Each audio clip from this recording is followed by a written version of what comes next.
Hi everyone. So before starting the video, I would like to know all your reviews in the comment section, like about the content in our videos and my explanation also. So waiting for your reviews in the comment section, and let's start with the topic. Like today's topic is understand the business function. So in the previous video I have explained important human characteristics and also human interaction speeds, and also how to like the methodologies to understand a user. So in this video, let's understand the business functions. So for understanding this business function, there we have seven steps. So the steps are like, in the first step we need to perform the business definition and the requirement analysis. Second one is determine business functions. So I will explain briefly about each and every step. So the first step is performing a business definition and requirement analysis. What is this? Is like, it gives what is the need for the system, what is the objective of the whole system. So we are defining what is the business is all about, what is its objective, what is its goals. So for that purpose we need to know the input from the users, right? So to know the input from the users, we have three methods, like direct method, indirect method, and also some guidelines. So I want to give you all these methodologies also. So here like you can take a screenshot of it. So direct methods, like you are directly interacting with the users. It may be like face-to-face interview, telephonic interview or survey, traditional focus groups. I mean, like in direct methods, you are directly interacting with the users and understanding their needs. What are their purposes? So from that you will get all those needs and requirements, and then you can proceed with your development process.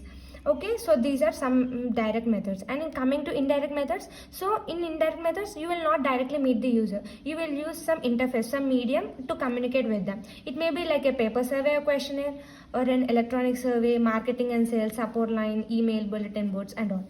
And coming to the other one, requirement collection guidelines. Here each requirement collection method was defined as a developer user link. That means in this we have two steps. That means you need to establish at least 4 to 6 different developer user links, and also provide most reliance on these direct links. So this is the first step. In the first step you are just interacting with the users, either a direct or an indirect way, but you are collecting their feedback, and you are framing out all the requirements.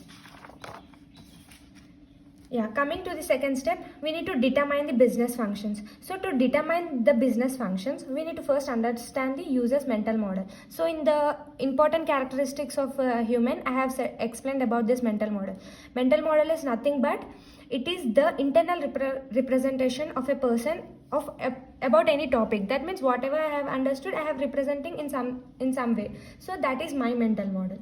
So through this mental model, people will understand what are their needs and profiles, and also what are their tasks, what they are expecting from the system. And coming to the third step, it is describe current activities through task analysis. What is this task analysis? It's like it tells us the workflow in the organization. It tells the relationship between the people.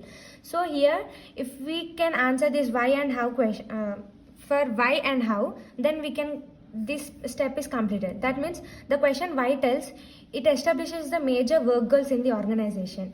And coming to how, it provides details of actions, and also it tells the system, goals of the users and also system.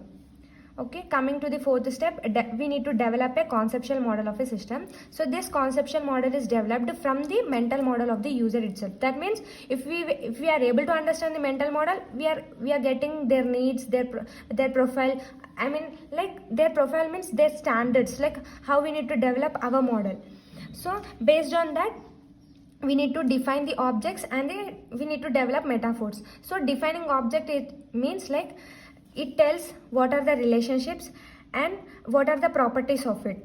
So metaphors is nothing but here, like it is a mapping process of familiar, we don't know about unfamiliar objects, right? So we need to map these familiar objects with the unfamiliar objects. That is metaphors. And coming to fifth step, it is like we need to establish standards or style guides.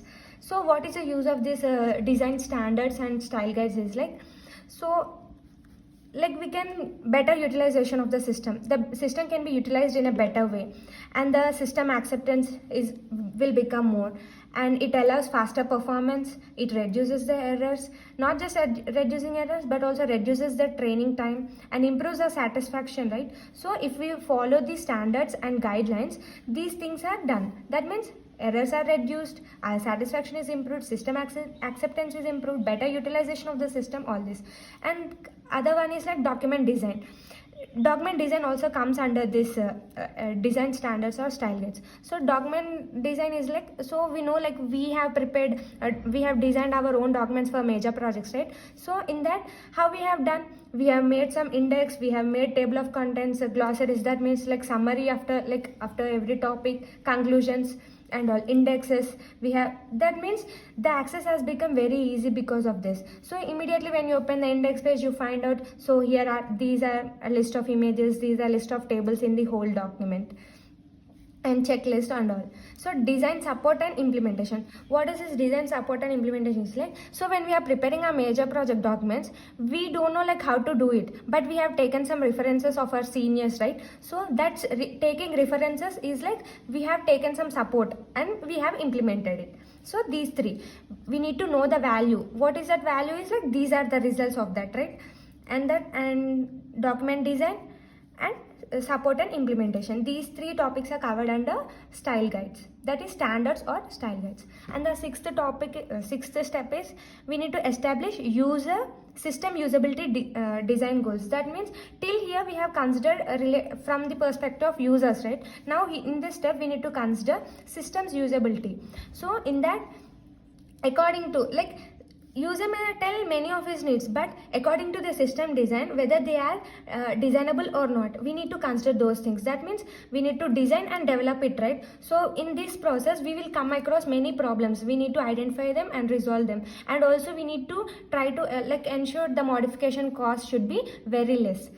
And coming to the seventh step, we need to define training and documentation needs. This is like at the end, after all this, the end point is documentation and the training part, right? So that is like, it is a reference point. Documentation is a reference point. This itself communicates. Instead of we explaining, the documentation itself explains the whole project, right? So, and other one is like system conceptual design and performance goals. So this during this training phase and the documentation part, the system conceptual design is made. What is this conceptual design? As I said, it is made from the user's mental model, and the system's performance goals all are declared here.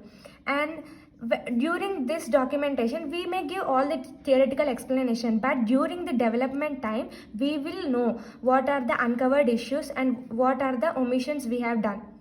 Okay, this is completely about understanding the business functions in 7 steps. Thank you.